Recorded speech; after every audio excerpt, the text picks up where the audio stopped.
Heippa hei. Täällä väsynyt ukkeli meikit naamassa. Palasin juuri pelastajavideon kuvauksista. Kello on 20:01 yöllä. Vetäisin tossa chillin kebabin salaatilla iltapalaksi. Mikä erosi aamupalasta niin sillä tavalla, että silloin otin kebabin salaatilla eri paikasta. Hiilihydraattikuuri sanoo.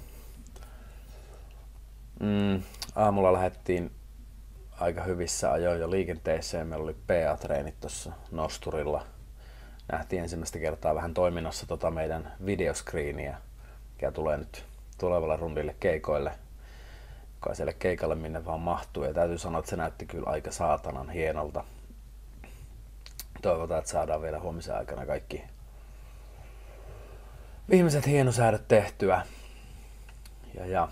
No ilta vietettiin sitten tuolla Suvilahdessa Sörnäisten rantatiellä kuvaamassa tosiaan tätä pelastajavideoa. Ja siitäkin on kyllä nyt tosi hyvät fiilikset. Sitä ei voi vielä tietysti sanoa varmaksi, koska me ei ole tietenkään nähty vielä miltä se tulee näyttämään. Mutta urpot on puvut päällä ja kuvaa mustavalkea, niin ei voi mennä kovin pieleen. Siinä on kuvattu paljon muuta materiaalia, missä me ei olla edes mukana. Me hoidetaan vaan se soittopuoli, soiton näyttelemispuoli. Että kyllä nyt on aika hyvät fiilikset, että veikkaisin, että saattaisi tulla meidän uramme näyttävin video, mutta ei laiteta liikaa paineita ohjaaja Hannu Aukialle, vaan mutta luotetaan, että hyvää jälkeä sieltä tulee. Mitäs tässä sitten? PA-treenit jatkuu.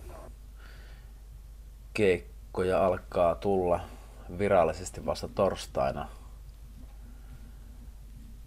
Katsotaan sitä keskiviikkoa sitten vielä. Eipä siinä muuta. Tulkaa ihmeessä sinne keikoille. Moro!